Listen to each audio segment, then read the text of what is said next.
Tu gagnes de l'argent, mais pourtant, tu te sens encore pauvre. Tu calcules tout, tu culpabilises quand tu dépenses, et tu as toujours ce stress sourd à l'intérieur de ton ventre. Cette impression que tout peut partir à tout moment. Même quand tu as de quoi vivre, même quand ça va. Et si je te disais que tu n'es pas seul? Dans cet épisode, on parle d'argent, mais surtout, on parle de peur, de manque et de valeur personnelle. Parce que tu mérites d'en avoir, tu mérites d'être en paix avec ça, alors on va en parler pour de vrai. Ne t'en fais pas, moi aussi, pendant longtemps, j'ai pensé que l'argent était fait pour les autres et pas pour moi, que j'en aurais juste assez pour survivre, mais jamais pour vivre confortablement. J'ai grandi avec cette peur sourde que si je ne faisais pas attention à mon argent, il ne me resterait plus rien et j'allais tout perdre clairement. Et pourtant, même quand j'ai commencé à en gagner, j'avais toujours peur et ça, c'est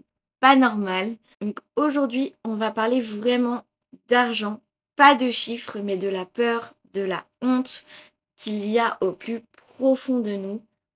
Donc, c'est parti. Hello Glow Girl, j'espère que tu vas bien et que tu es prête à rayonner aujourd'hui. Comme d'habitude, depuis 10 épisodes, je ne m'attendais pas à dire ça un jour.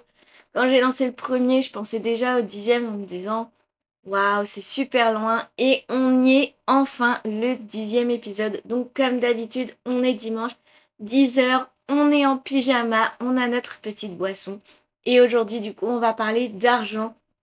Comme je te l'ai dit, la peur, la honte et la valeur personnelle. Donc que je sois dans tes oreilles ou bien si tu regardes cette vidéo, bienvenue sur ce podcast Les Confessions d'une Normande, épisode 10, c'est parti. Bon, pour commencer, il faut savoir que l'argent et moi, c'est une grande histoire toxique depuis très longtemps.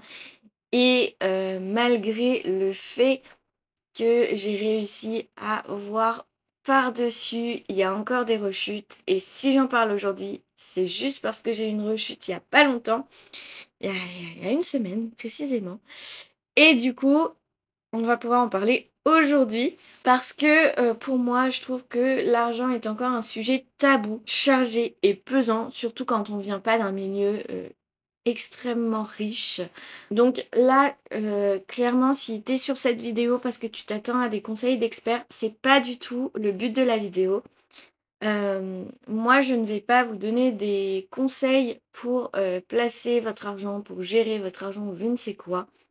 On est là aujourd'hui pour juste parler de ce que ça procure comme sentiment et comme honte, comme chose vécue. Donc moi, je vais vous parler surtout de mon vécu personnel et comment je gère les émotions qui sont liées à ça et non pas comment gérer vos finances. Donc si c'est pour ça que tu es sur cette vidéo, malheureusement, ce ne sera pas le sujet. Bon, déjà commençons. L'argent, c'est clairement pas juste des euros sur un compte bancaire. L'argent, clairement, on le voit comme un miroir. En fait, il vient refléter nos croyances, il vient refléter nos peurs et notre estime. Clairement, c'est bien plus que juste des chiffres. C'est vraiment une émotion, clairement. Moi, je vois l'argent comme une émotion, comme un reflet, un miroir de qui on est assez profondément. Très jeune, moi, j'ai commencé à croire que l'argent, ça se méritait durement. Il fallait vraiment énormément travailler pour avoir beaucoup d'argent, que ça partait en un claquement de doigts, qu'il fallait vraiment faire très attention, qu'il fallait faire ses comptes, qu'il fallait tout calculer au millimètre près. Et que quand on avait trop d'argent, c'était suspect. Quand vous aviez trop d'argent, vous alliez peut-être magouiller pour en avoir, ou vous faisiez peut-être pas des choses hyper légales, ou je ne sais quoi. Enfin, quand j'étais petite, vraiment, l'argent, c'était vous aviez assez de quoi vivre confortablement. Les riches, c'était suspect, et les pauvres, juste, ils savaient pas gérer leur argent. Voilà, j'étais petite, hein, faut pas m'en vouloir. Aujourd'hui, c'est plus ça dans ma tête, ne vous en faites pas. Mais clairement, pendant très longtemps, du coup, je me sentais hyper coupable de dépenser et pourtant, j'avais ce problème où je dépensais quand j'étais émotive. À une époque, par exemple, j'étais étudiante, j'ai eu un accident de voiture. Alors, ne vous en faites pas, rien de grave, que du matériel, mais en fait, j'avais une voiture qui, avait été réparée en fait, qui avait été cédée pour pièces dans un garage. C'était un garage de magouilleurs, ils reprenaient des voitures, ils reprenaient les carcasses, ils reprenaient les pièces, toujours des mêmes voitures qui étaient des Fiat Punto. Et ils venaient magouiller et remettre les voitures sur le marché qu'ils vendaient quand même pas si cher que ça, mais voilà. Et j'avais acheté une voiture parce que j'avais pas du tout vu le truc venir, que toute ma famille avait regardé, c'était eux qui m'avaient drivé aussi, donc voilà. On était tous partis là-dedans. Et en fait, cette voiture, un jour, plus de volant.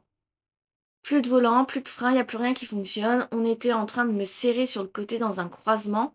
Donc en fait, c'était un croisement à 3 voies. 2 personnes, n'ont pas pris les bonnes voies. Ils ont commencé à me serrer. J'avais plus de volant. J'ai pas pu donner de coup de volant pour essayer de m'en sortir. Heureusement, je venais de redémarrer d'un feu. J'avançais pas trop vite. Sauf que j'ai, foncé dans quelqu'un. Alors, j'ai foncé dans quelqu'un, je devais être à 2 km/h. Et il s'est rien passé, la personne s'en est sortie qu'avec des bleus. Mais cette personne, sur le coup, a été choquée, ce que je peux comprendre, a un peu surjoué le truc, est partie à l'hôpital, s'est fait découper une chemise qui valait quand même super cher, un pantalon pareil qui valait super cher. Son téléphone, on l'avait vu, il avait rien du tout. Quelque temps après, la personne a essayé de m'arnaquer en disant que son téléphone était cassé. Enfin bref, je j'ai pas foncé dans la bonne personne. Mais à ce moment-là, pour en revenir à ce que je voulais dire, c'est que ce jour-là, je me suis sentie tellement coupable que juste après, j'ai été faire les boutiques et j'ai dépensé plein d'argent dans des trucs dont j'avais pas besoin. Clairement, j'ai été dépensée dans un cahier, j'ai été dépensée dans un petit carnet, super joli. J'ai été dépensée dans plein de trucs qui, n'en valaient pas la peine, dont je n'avais pas besoin, mais j'avais juste besoin de dépenser pour voilà, pour compenser, en fait, l'émotion que j'avais subie sur le coup. Donc ça, à chaque fois, je me sentais hyper coupable parce que j'avais pas tant d'argent, même si j'avais un peu d'argent quand même, enfin, j'étais pas non plus à la rue. Mais voilà, je dépensais sans réfléchir, parce que justement, on m'avait tellement inculqué qu'il fallait réfléchir et gérer son argent au millimètre près, que moi j'arrivais pas et j'avais besoin de dépenser pour mes émotions, donc je dépensais. Et plus tard, du coup, complètement l'inverse, j'ai appris après à gérer mon argent correctement. Et après, quand j'avais assez d'argent pour vivre confortablement tout le temps au quotidien sur mon compte, que je gagnais un salaire hyper, confortable, qu'on avait 2 salaires dans mon couple et bah, pour autant, j'avais ce côté où après, j'ai appris à gérer l'argent et du coup, je me disais: «Est-ce que j'ai vraiment besoin de ça? Est-ce que c'est nécessaire de l'acheter maintenant?» Et du coup, quand j'avais de l'argent et que je pouvais dépenser, après je me sentais coupable en mode: «Oh, mais j'ai dépensé, c'est pas bien, pourquoi j'ai fait ça? Est-ce que j'en avais vraiment besoin et tout?» Et du coup, je me sentais hyper coupable. Et même plein de choses. Des fois, je me privais, alors que c'était pas nécessaire. Juste, par exemple, beh, quand j'avais besoin de vêtements ou de choses comme ça, je me privais, en ne dépensant pas, et cetera, alors que c'était pas nécessaire parce qu'à côté, j'avais énormément d'argent. Enfin, énormément. Assez de quoi vivre et pas survivre. Du coup, je me posais une question, c'est est-ce que toi aussi, tu t'autorises vraiment à recevoir? Tu peux avoir de l'argent et avoir encore peur de le perdre. Parce qu'en fait, la peur, elle est ancrée, elle est émotionnelle. Clairement, pour beaucoup, on vit avec le syndrome de la survie. Le syndrome de la survie, c'est quoi? C'est tout simplement de toujours anticiper le pire. Donc vous allez économiser à balle parce que vous allez vous dire si j'ai pas d'économie et qu'il m'arrive quelque chose, nanani, nanana. Donc vous allez économiser, économiser, économiser, jamais vous faire plaisir. Rien, juste parce que vous avez peur de tout perdre. Vous allez même éviter de vous faire plaisir, comme je viens de dire, vous ne dépensez rien parce qu'il pourrait arriver quelque chose. Et le pire dans tout ça, c'est que dès que ça commence à aller mieux, tu vas venir te saboter. C'est-à-dire que même quand tes revenus à flot, entre guillemets, sur ton compte, tu vas continuer à te faire du mal ou tu vas venir tout redépenser ou tu vas faire une action qui va faire que même si ça va mieux, il faut encore que tu survives. Et ça, malheureusement, c'est même pas dû à quelque chose de rationnel, c'est dû à des blessures. En fait, c'est lié aux blessures émotionnelles, donc comme le manque, l'insécurité ou encore l'héritage familial. Parce qu'il faut savoir que du coup, ces émotions liées à l'argent, souvent, elles sont transmises de génération en génération. Et si vous, en fait, vous venez pas vous éduquer financièrement et sur cette émotion de l'argent, justement, et ben vous allez continuer à transporter ce bagage intergénérationnel qui est du coup la peur de l'argent, la honte de l'argent, etc. C'est pour ça que dans beaucoup de familles, surtout françaises, l'argent est hyper tabou. On ne dit pas combien on gagne, on... c'est super tabou. Ou quand quelqu'un dans la famille gagne un peu plus que quelqu'un d'autre et que la personne va un peu plus s'en vanter, et ben on va tout de suite la critiquer, la juger. Mais parce que ça, c'est intergénérationnel, on transporte en fait les émotions également de nos parents, grands-parents, arrière-grands-parents. Et en fait, j'ai mis du temps à comprendre que je n'étais pas pauvre, mais je me sentais pauvre. En fait, clairement, cette fois-ci, j'ai pas de formule magique. Mais j'ai appris quelques petites choses qui m'ont permis, moi, d'avancer et qui ont tout changé dans ma vie. Donc, j'ai 3 prises de conscience qui peuvent t'aider à avancer justement sur ton mindset financier. Le premier, c'est que l'argent, c'est un outil et il n'a rien à voir avec ma valeur. Encore une fois, comme je l'ai dit dans beaucoup d'épisodes, ta valeur ne dépend que de toi et l'argent n'est pas un indicateur de ta valeur puisque ce n'est, comme je disais, qu'un outil. Il ne te rendra pas meilleur, sache-le. C'est pas parce que tu auras plus d'argent que tu seras une meilleure personne. Ça change rien. Il y a des très bonnes personnes qui n'ont pas beaucoup d'argent. Il y a de très bonnes personnes qui ont beaucoup d'argent. Comme l'inverse, il y a de très mauvaises personnes qui n'ont pas beaucoup d'argent et il y a de très mauvaises personnes qui ont beaucoup d'argent. Je pense qu'on a assez vu à la télé des stars, des riches héritiers, des personnes riches qui sont dans plein de dramas parce que c'est pas l'argent qui fera de vous quelqu'un de meilleur. Et ne pas en avoir, au contraire, ne vous en rend pas non plus nul. C'est pas parce que vous êtes à moins 600 sur votre compte ce mois-ci que vous êtes quelqu'un de nul. Il y a rien de... C'est pas une compétence. Savoir gérer son argent, si on sait pas le faire, eh ben on sait pas le faire. Peut-être que c'est juste une passe aussi.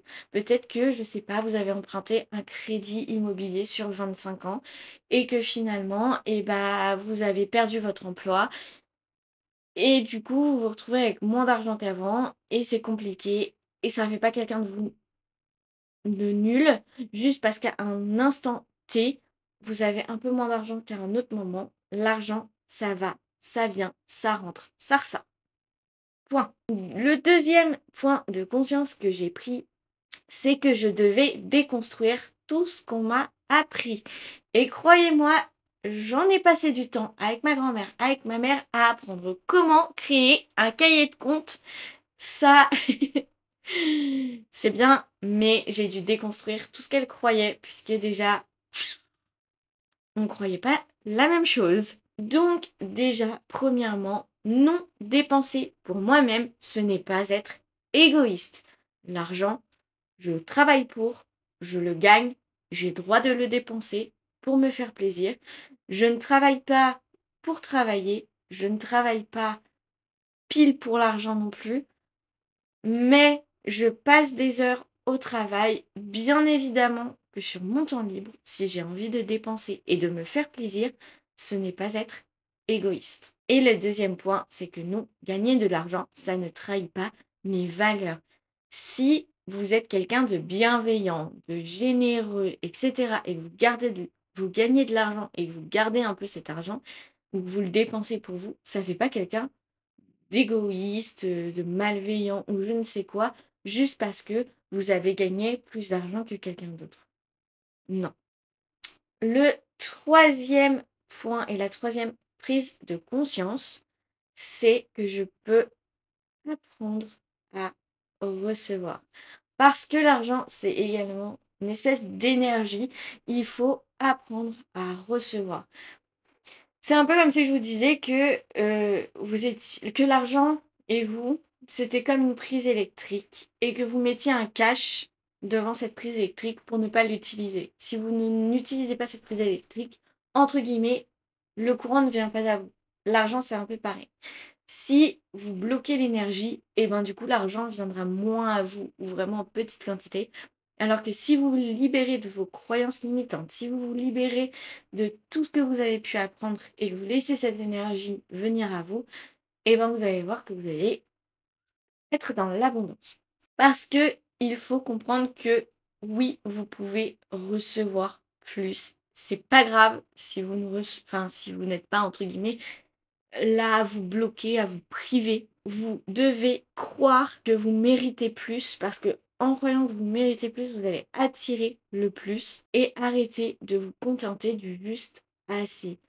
Non, juste assez, juste un SMIC par mois, ça peut ne pas être suffisant. Oui, vous méritez mieux. Oui, peut-être que vous méritez 2000, 3000, 5000, 10 000 euros par mois.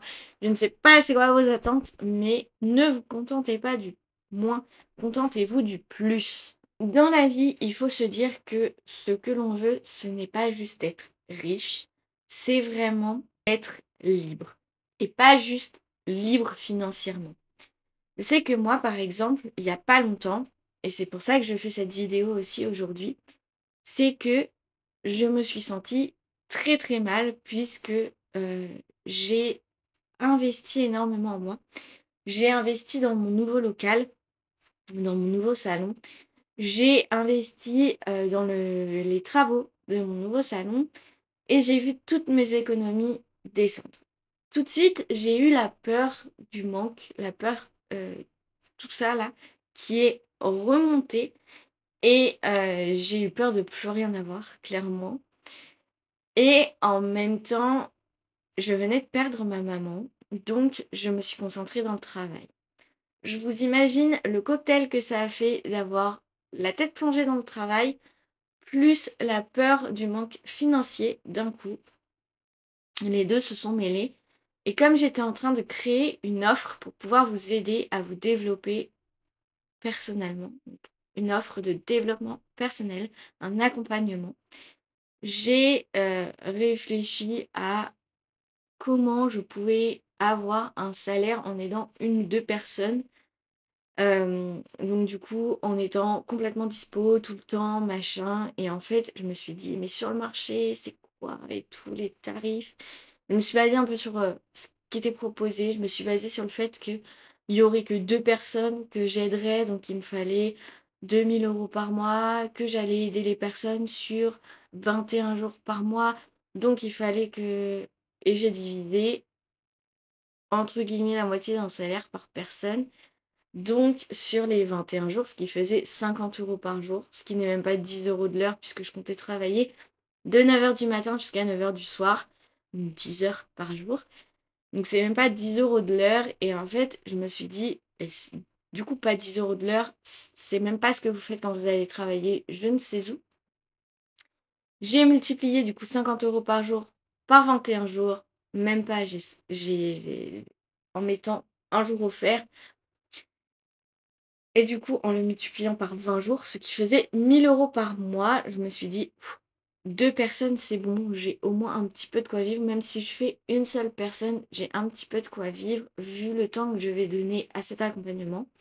Sauf que je me suis même pas rendu compte, étant donné que j'avais peur de manquer d'argent et que j'avais la tête dans le guidon en voulant absolument créer une offre pour vous aider, que je me suis même pas rendu compte que c'était pas faisable et que c'était pas humain et que c'était même pas quelque chose qui me ressemblait.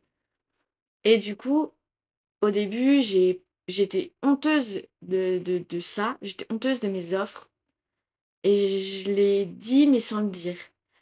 Et en fait, j'ai reçu un commentaire sur mon dernier podcast et je remercie cette personne encore une fois de m'avoir ouvert les yeux.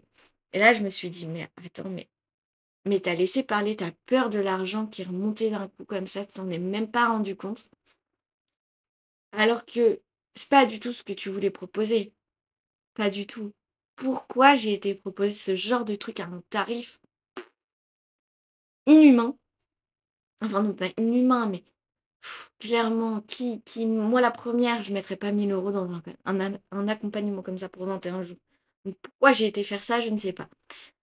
Et donc du coup, j'ai réfléchi en me disant, mais c'était pas ça que je voulais faire. Moi, je voulais proposer un accompagnement. Oui, certes, j'aide les gens, j'accompagne, je travaille. Forcément, il faut que je demande un petit peu d'argent pour mes compétences, pour le temps qui va être donné. Mais pas autant. Genre pas des milliers d'euros. Ça va pas à la tête. Bref, c'était vraiment la parenthèse. Mais c'est pour ça aujourd'hui que je me suis dit qu'il fallait que je vous fasse cet épisode parce que c'est vraiment quelque chose qui était actuel dans ma vie. Je me suis dit, oula, il faut que j'en parle. En plus, comme ça me fait thérapie. Moi, je vous libère tout ça et vous prenez les bons conseils. Donc, voilà. Dans la vie, il y a ce côté liberté financière, bien sûr, qui appelle. Pourquoi? Parce que vous pouvez être libre après de dire oui, de dire non à tout. C'est vous vraiment qui choisissez une fois que vous êtes libre. En fait, c'est pas d'être riche, c'est d'être libre, vraiment. C'est d'être libre de créer tout ce que je veux créer. Parce que là, j'ai, par exemple, je vous parle de ma marque de pyjama et elle est là, hein. J'ai la première collection de prête dans ma tête. Mais niveau financier, ça va pas suivre pour les matériaux, ça va pas suivre pour le temps de travail. Tout ça, je peux pas créer ma marque parce que je peux pas investir dans le stock. Et la liberté financière, c'est aussi la liberté de prendre soin de soi. Combien de fois je me suis dit j'ai besoin de vacances. J'ai besoin de vacances. Je peux pas prendre des vacances. Financièrement, ça matche pas encore pour prendre des vacances. Et la liberté financière, pour moi, c'est surtout te faire du bien autour de soi. Combien de fois je rêve de remercier mes proches qui me soutiennent, qui m'aident au quotidien, mon conjoint qui tout le temps investit en moi, qui investit dans tout ce que je fais, etc. Je peux même pas le mettre à l'abri en lui disant mais fais ce que tu veux dans la vie, travaille pas, je m'en fiche, je gagne un salaire pour deux. Mes beaux-parents qui sont toujours derrière moi, qui pareil, qui ont investi dans mes business, etc. Je peux même pas leur rendre pour l'instant ce qu'ils ont investi parce que j'ai pas encore assez. Et en même temps, je peux pas les emmener en vacances, leur faire faire, alors que eux le font juste pour les remercier. Je peux pas encore tout ça. Donc oui, je pense que tu es comme moi et tu cherches à atteindre la liberté financière pour tout ça, pour te faire du bien, pour faire du bien aux autres, pour dire oui, non à tout ce que tu veux et enfin être libre. Mais il faut voir l'argent comme une bonne énergie et pas comme quelque chose qu'il faut absolument pas voir. Clairement, l'argent n'est pas un but en soi. Tu ne travailles pas pour l'argent, tu travailles parce que le travail te fait plaisir aussi. Si tu es dans un travail, comme j'appelle, un travail alimentaire, c'est-à-dire que si tu bosses juste pour avoir de l'argent à la fin du mois et pouvoir mettre à l'abri et c'est pas un travail qui te fait plaisir, c'est triste. C'est triste parce que on passe énormément de temps au travail, on passe notre vie au travail. Si derrière tu n'es pas heureux, comment veux-tu être heureux dans ta vie perso, surtout si tu ne gagnes pas assez d'argent dans ta vie pro pour te faire plaisir dans ta vie perso. Là, tu ne seras jamais libre. Donc oui, l'argent est un outil. Il te permet d'être libre et de dire oui, non, de faire du bien, de te faire plaisir. Mais l'argent ne doit pas être vu comme quelque chose de négatif. Ça doit être un soutien, une énergie, une sécurité intérieure. Rien de plus. Ça ne définit pas ta valeur. La vidéo touche à sa fin. J'espère qu'elle t'a apporté énormément de valeur. J'avoue que ça m'a fait du bien également de parler un peu de tout ça. J'ai légèrement parlé de ma vie, pas trop pour une fois, parce que j'avais juste besoin de vous partager un petit peu tout ça. pas forcément vous partager des souvenirs liés à l'argent parce que si on remonte mes comptes il y a quelques années, c'était pas la folie et là, c'est quand même pas la grosse liberté. Mais ça ne fait pas de moi quelqu'un de mal, comme ça ne fait pas de toi quelqu'un de mauvais si tu es dans le négatif. Donc, ne t'en fais pas. Ouvre-toi à tes énergies. Et d'ailleurs, j'espère que tu as mis un petit like, que tu as pensé à t'abonner.